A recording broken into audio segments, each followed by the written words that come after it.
안녕하세요. 김태희입니다. 하이프 재발 많이 하냐? 하이프 하면 무조건 재발한다. 이런 좀 낭설들이 좀 많이 돌고 있어서 한번 거기에 대해서 한번 얘기해 보려고 합니다. 근데 우선 결론부터 말씀드리면은 이게 재발이 아니고 불완전 치료입니다. 그런 카페, 자궁 무슨 카페라든지 이런 데 보면 하이프하면 무조건 재발해요 하는 그런 글들도 많이 있고요. 그 다음에 이제 일선의 어떤 산부인과 그런 이제 1차 진료 보시는 어떤 선생님들도 하이프 그거 무조건 재발해요. 그거 하면 안 돼요. 그냥 수술하세요.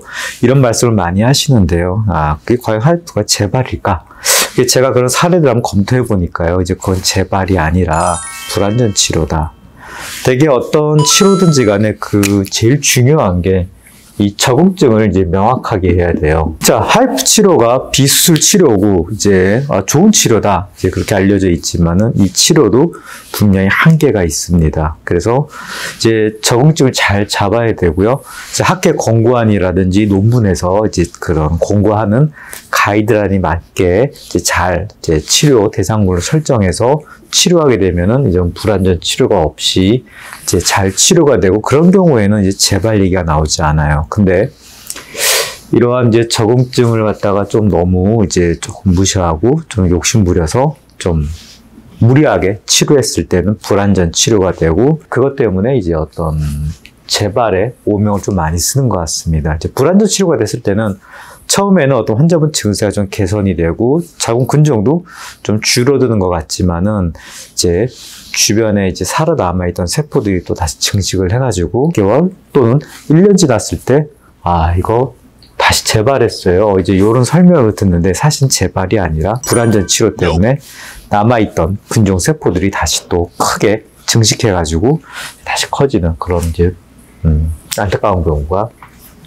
좀 종종 이제 보입니다. 그래서 되게 적응증은 이제 하이프 기계들도 사실은 우리가 이제 소나타랑 벤치랑 이제 성능 퍼포먼스가 많이 다르잖아요. 그래서 이제 기계들도 좀 저가형, 좀 온열 치료 목적에 맞는 기계랑 또는 비싼 거 이제 온열뿐만 아니라 확실하게 이제 조직을 갖다가 괴사시키는 기계랑 좀 퍼포먼스가 많이 다르기 때문에 그 기계에 따라서 좀 적응증도 많이 달라지고요.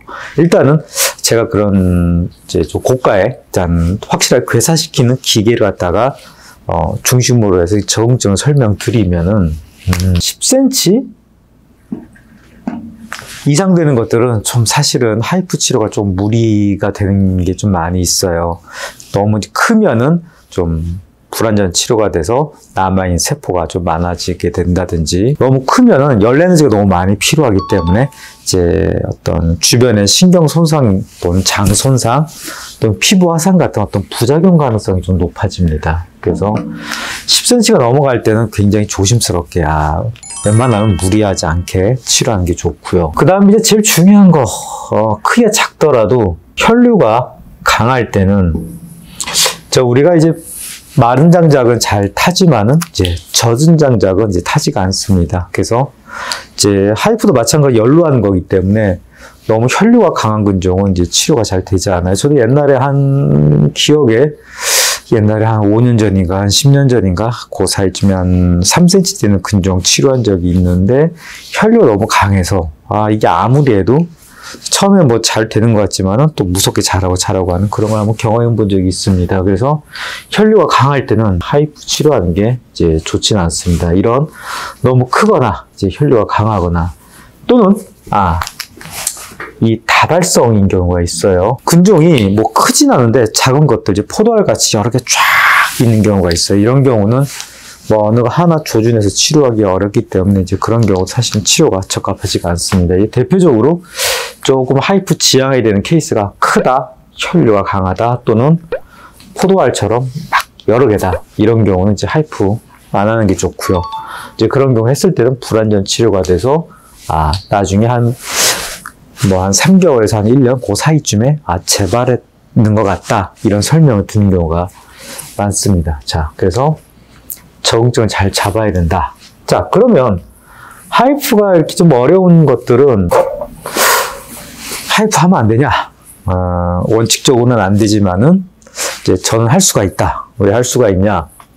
제가 원래 하이프 하기 전에 그 자궁동맥 색전술을 많이 했었습니다. 이제 하이프가 2012년도인가?